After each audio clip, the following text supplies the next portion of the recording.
Hola, ¿cómo están mis queridos estudiantes? Otro día más compartiendo una clase de ciudadanía con ustedes. Muy feliz, muy contenta. Espero que todos estén bien manejando este calor y estas lluvias que hay en Guayaquil. Vamos a comenzar recordándoles que nuestra clase está grabada.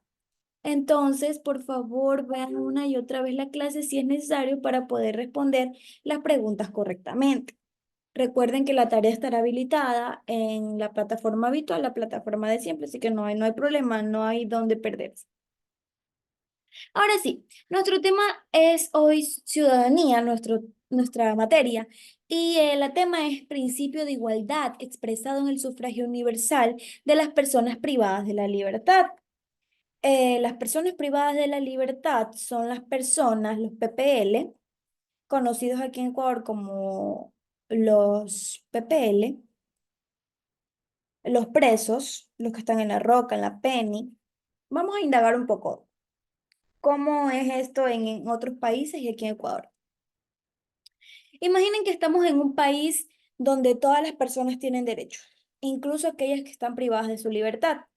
¿Alguien puede decirme qué significa privada de la libertad?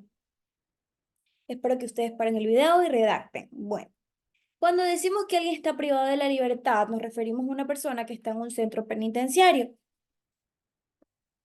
ya sea cumpliendo una condena por algún delito que cometió o esperando una sentencia que determine su responsabilidad. Es importante entender que estas personas, aunque estén en prisión, siguen siendo parte de nuestra sociedad y tienen derechos. Lamentablemente, en mi opinión, esto es un poco triste, ya que estas personas se creen Dios para poder asesinar, robarles a las personas que trabajamos y nos levantamos día a día, pero aún así a veces los tratan incluso mejor que a nosotros. Bueno, ahora, ¿saben que el sufragio es universal, que todo el mundo lo puede realizar? Es el derecho que tienen todas las personas de votar y ser votadas en elecciones democráticas. Pero ¿pueden las personas privadas de la libertad votar? Exacto. Aquellos que no tienen una sentencia condenatoria ejecutada y son mayores de 18 años pueden votar. De hecho, en el Ecuador, las personas privadas de la libertad, Ecuador es el único país en América que permite que las personas privadas de la libertad sin sentencia condenatoria puedan votar. Esto es un gran avance de términos en derechos humanos y democracia, claro, para todo es cuestión de cada quien. Ahora vamos a hablar de los migrantes. ¿Qué tema tan tabú? Los migrantes cuando vinieron de Venezuela a Ecuador, Ecuador estaba lleno de venezolanos, la gente los odiaba, otros los amaba. ¿Sí se acuerdan? Bueno. Hablemos de los migrantes. ¿Alguien sabe qué es un migrante? Ya les expliqué que les puse el ejemplo, los venezolanos cuando vinieron a Ecuador. Pero les voy a explicar. Un migrante es una persona que vive en un país diferente al que nació. En nuestro país, Ecuador, tenemos muchas personas que viven en el extranjero, ya sea por trabajo, estudios o por otras razones. ¿Y adivinen qué? ¿También tienen derecho a votar? Sí, así es. Los ecuatorianos que viven en el extranjero pueden votar en las elecciones de nuestro país. Tienen derecho a elegir nuestras autoridades nacionales como el presidente, el vicepresidente y otros representantes. Ahora hablemos sobre las personas con discapacidad. Les comento que yo fui secretaria de mesa en estas votaciones de la consulta popular y había bastantes personas con discapacidad votando. Yo decía, wow, lo único que estas personas tenían que hacer era poner su huellita dactilar. Una discapacidad es cuando una persona tiene dificultad para hacer ciertas actividades debido a una condición física, mental o sensorial. Es importante entender que las personas con discapacidad también tienen derechos, incluido el derecho al voto. El Consejo Nacional Electoral ha tomado medidas especiales para garantizar que las personas con discapacidad puedan ejercer su derecho al voto de manera efectiva. Por ejemplo, se les ofrece ayuda para votar, como tener a alguien de su confianza que los acompañe al momento de sufragar. También se les brindan facilidades en los recintos electorales, como mesas preferentes, materiales en braille para las personas con discapacidad visual. Estos son solo algunos ejemplos de cómo se garantiza la participación de estos en nuestra democracia, sin importar su condición. Todos tenemos derechos y es importante reportarlos, promoverlos, respetarlos en nuestra sociedad. Ahora hablemos de las personas adultas mayores. Si bien se sabe, las personas adultas mayores Ellos pueden elegir si votan o no votan o si eligen votar a domicilio. ¿Alguien puede decirme qué significa una persona adulta mayor? Correcto, un abuelito. Son aquellas personas que han cumplido 65 años o más. A medida que las personas envejecen, merecen respeto y reconocimiento por su experiencia y contribución a la sociedad. En nuestro país, las personas adultas mayores tienen el derecho al voto facultativo. ¿Qué significa esto? Significa que pueden decidir si quieren votar o no en las elecciones, como ya les decía. Sin embargo, es importante destacar su participación. Es muy valiosa, ya que sus opiniones y experiencias pueden influir en las decisiones que se toman en nuestra sociedad. Ellos saben más que nosotros, han pasado por bastante presidentes.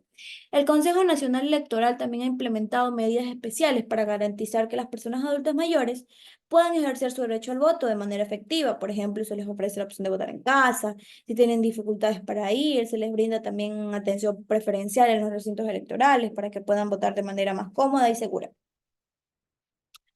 Ahora hablemos de temas sobre la fuerza pública.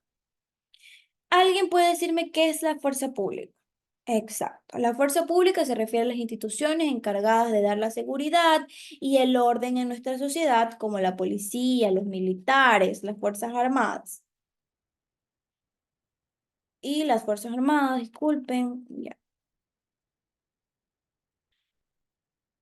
Sabes que también tienen derecho a votar, ¿verdad? Aunque ellos estén ahí todo el día, los militares al menos, los policías ahí todo el día en la junta, pero obviamente también tienen derecho a votar. Ellos se pueden presentar a votar ya al último. Es importante porque demuestran que todos los ciudadanos, sin importar su ocupación, tienen voz en nuestro sistema democrático. Es fundamental que las personas que forman parte de la fuerza pública ejercen su derecho al voto de manera responsable, ya que sus decisiones pueden tener un impacto significativo en nuestra sociedad y en la seguridad de todos. Estos son algunos ejemplos de cómo se garantiza la participación en toda nuestra democracia y cómo promueve el respeto por los derechos fundamentales de los ciudadanos.